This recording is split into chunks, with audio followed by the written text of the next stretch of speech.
My name is Shavis Watkins. I am a financial strategist that works with home care agencies to increase revenue in their business. So I wanted to go live because I want to help business owners learn and know more about their financial records. But what we're going to go over today in this live is depreciable assets. What we will cover is how depreciable assets affect your equity, why the depreciation on your financial statements are different from what is reported on your tax return, and when an asset should be expensed versus depreciated. Okay, so first let's get an idea of what a depreciable asset is.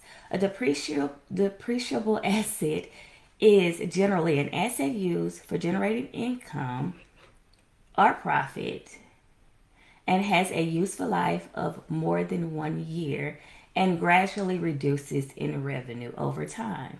Some types of depreciable assets that you would normally see in your business is homes used for businesses, furniture, equipment, machinery, and vehicles are some of the most common depreciable assets that you would see. So when you depreciate an asset, you would have to know its useful life or the useful life of the asset. The asset is not valuable forever. So it has a useful amount of time. So for a home, for instance, it's 27.5 years. Vehicles are normally 5 years to 7 years. And so you will have to depreciate those items over a certain period of time.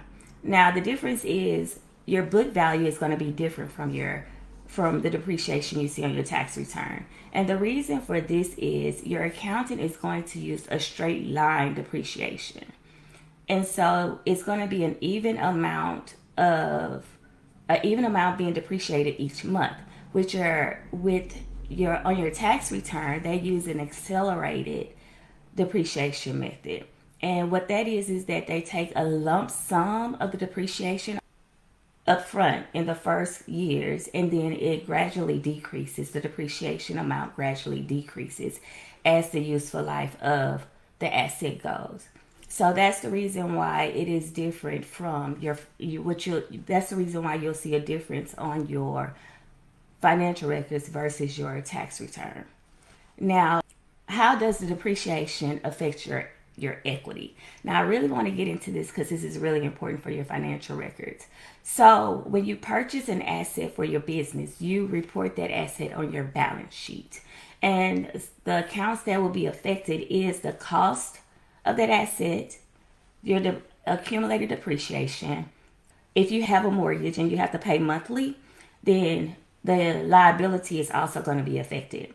And you may think that an asset is good or beneficial, but be careful, because if you're paying a mortgage on the home, that will hit your liability. So make sure that your liability is not more than your assets, because if your liability is more than your assets, then that's going to affect your equity account.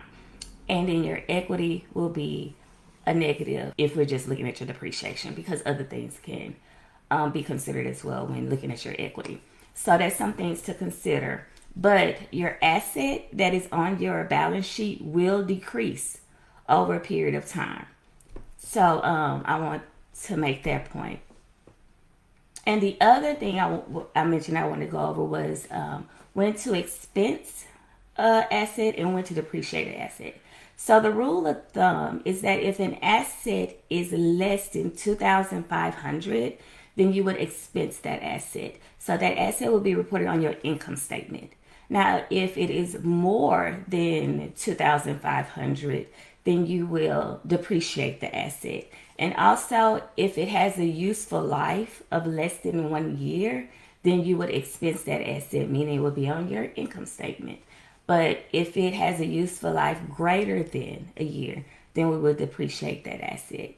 So those are some of the things that I wanted to cover.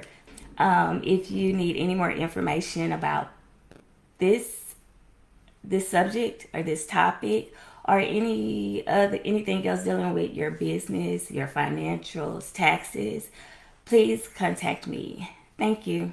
Bye bye.